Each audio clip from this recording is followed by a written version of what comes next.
Olá, eu sou a Ana e esse é o Pensados e Sentidos, o canal onde a gente pensa com o coração e a gente sente com a mente. E bom, pessoal, hoje a gente tá em mais um vídeo aqui. Todos queremos ser vistos, mas quem está disposto a ver? Pois é, hoje, se você for uma pessoa observadora, eu tenho certeza que você já notou que tá todo mundo meio que no seu próprio mundinho. Meio que ninguém liga pra ninguém, tá todo mundo com o celular na mão, até na condução, até, sei lá, na academia ou até na universidade. Meio que todo mundo tá sempre dentro do seu próprio mundinho, sabe? Uma pessoa do seu lado pode estar tendo uma das maiores crises da vida dela, mas você nem vai saber disso, você nem vai reparar nela, ou você nem vai se dar conta de que isso tá acontecendo. E além disso, eu sinto que todo mundo tá preocupado só consigo mesmo. A gente vive nessa busca de o que me faz bem, o que me faz feliz, o que me faz sentir menos dor, o que me faz sentir que essa vida vale a pena ser vivida. E além disso, a gente vai e não só se coloca em crise, mas a gente também coloca em crise a outra pessoa que tá com a gente. O que você pode fazer para me fazer feliz? O que você pode mudar em você para me fazer feliz? E eu acho isso até interessante. Até seria um exercício muito legal de se fazer em casal.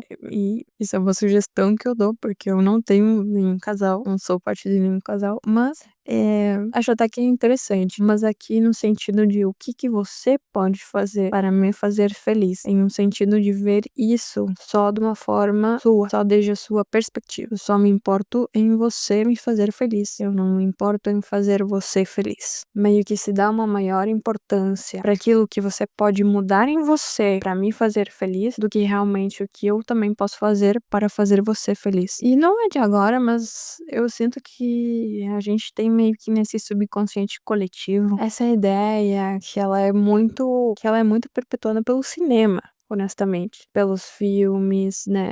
Orgulho e Preconceito, sei lá, 500 Dias com Ela, que mais? Diário de uma Paixão, umas coisas assim que são incomuns, pra não dizer que são impossíveis de existir ou muito fora da realidade, mas certamente elas não são regra, elas são a exceção. Por que que isso daqui tá caindo, cara? Cola, fio. Meio que a gente sempre tem aquela ideia de que vai chegar alguém fantástico, um ser quase sobrenatural, que vai saber tudo sobre a gente, que vai conhecer a gente, sei lá, de A a Z, e a gente não vai precisar nem mencionar qual é o seu livro favorito, qual é o seu filme favorito, qual a coisa que te chateia um domingo à tarde, porque essa pessoa já vai saber. É meio que um romantismo fora da realidade, que meio que tenta se vender, mas você não acha onde comprar, basicamente. E me desculpe acabar com essa fantasia, mas isso não é amor. Isso que você tá buscando não é amor.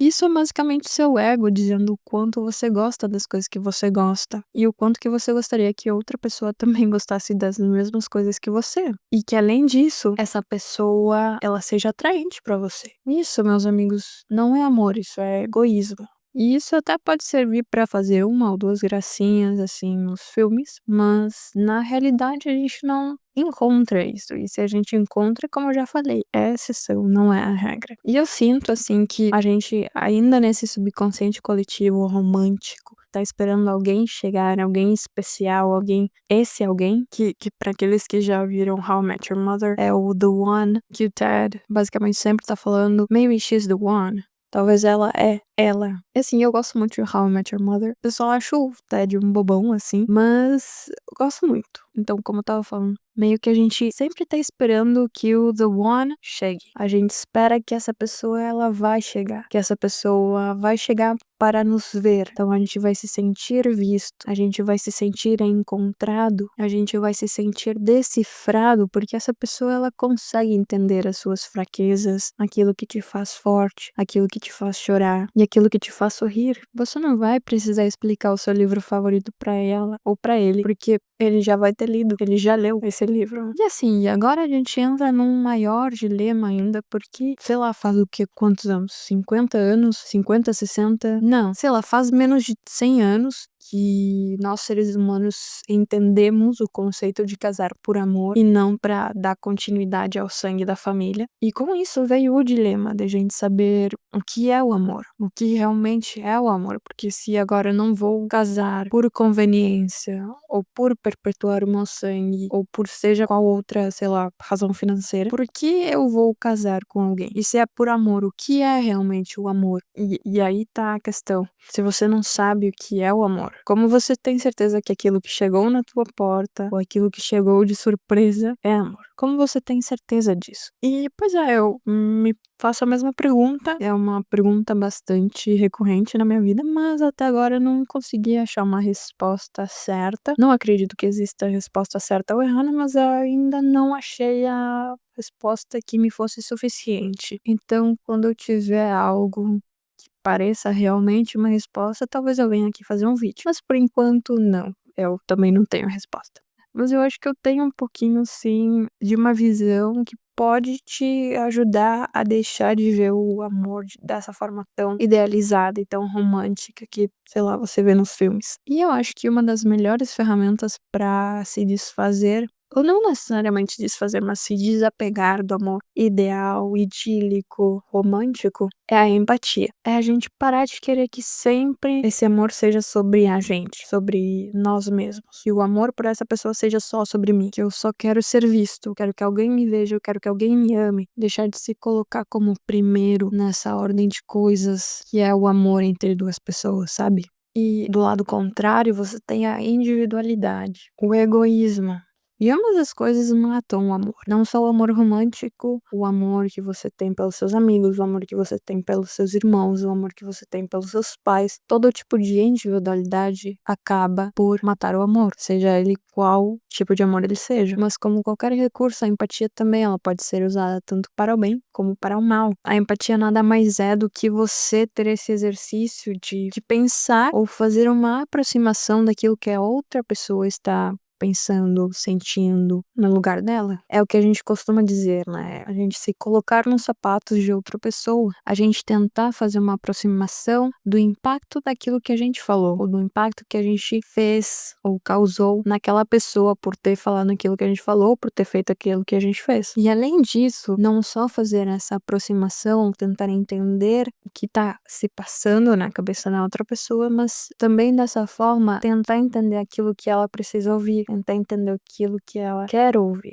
E esses dias eu tava vendo um programa da TV Brasil, que se chama Sem Censura, muito bom, ótimo, um dos melhores programas de TV que eu já vi na minha vida. E sim, eu sou o tipo de pessoa que olha TV. E tem esse programa que é com a Cissa Guimarães. Nesse episódio, ela trouxe uma educadora, um astrofísico e o padre Júlio Lancelotti. Para os que não sabem, eu não me considero cristã, católica, todas as coisas, não me considero de nenhuma religião. Eu tenho as minhas questões com deuses e afins, mas isso não tira o fato do maravilhoso que foi ter escutado ele falar tudo que ele falou. Eu acho que o padre, ele é de uma humanidade tão linda, tão apreciável, assim, que quando a Cissa começou a chorar, eu tava a ponto de chorar também. É de uma extrema sensibilidade. Honestamente, eu acho que esse tipo de sensibilidade é o que nos falta hoje. E, cara, foi lindo. Mas o que eu salvei desse programa foi justamente uma parte que o padre estava comentando. Que ele estava contando que quando ele ia visitar um presídio, uma detenção feminina, os guardas, o pessoal que, sei lá, trabalhava lá, sempre ficava muito impressionado em como as presas sempre escutavam aquilo que o padre tinha para dizer e não interrompiam e não tentavam falar por cima dele. E elas sempre tinham essa postura de escutar, de parar para prestar atenção ao que o padre falava. E eu achei muito lindo o que o padre falou, porque ele falou assim, ó: você precisa se alfabetizar nos olhos da pessoa que você ama e falar para ela o que você lê nos olhos dela. Gente, esse padre não virou poeta por pouco, mas mentira, todos somos poetas. Eu acredito que todos somos poetas, a gente só meio que desaprende a fazer poesia, mas eu acho que todos somos poetas. E, cara, que lindo. E eu falei, bom, é exatamente isso. Eu acho que às vezes a gente quer tanto falar,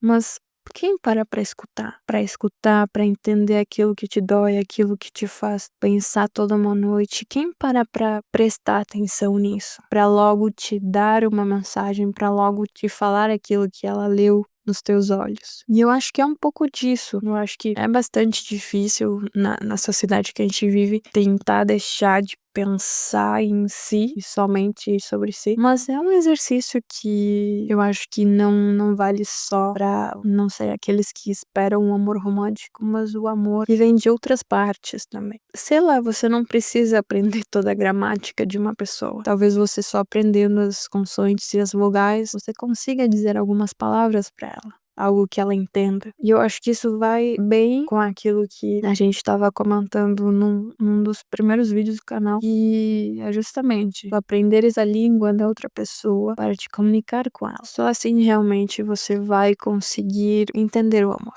Quando você deixar de ser o foco desse amor. Eu acho que a gente aprende sobre amor muito mais quando a gente ama do que quando a gente realmente tá esperando o amor, sabe?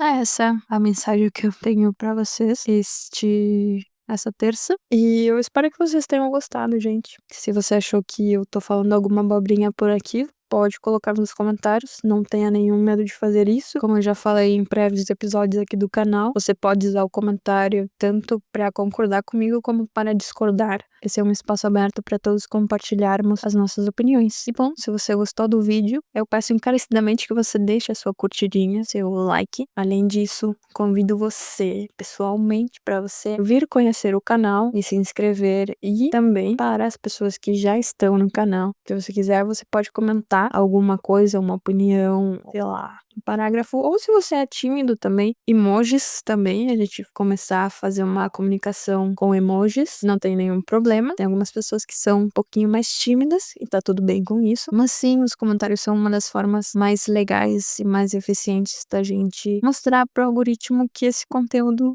a gente pode recomendar para outras pessoas. E além disso, se você quer ajudar aqui o canal, acho que uma das melhores formas é realmente fazendo uma recomendação pessoal. Uma recomendação para uma pessoa que você sabe que talvez tenha um interesse em comum com você sobre esse tipo de conteúdo. E bom, aqui terminamos mais um vídeo, mais uma semana com vocês. E é isso, gente. Eu espero que vocês estejam bem. A gente se vê na sexta. Tchau!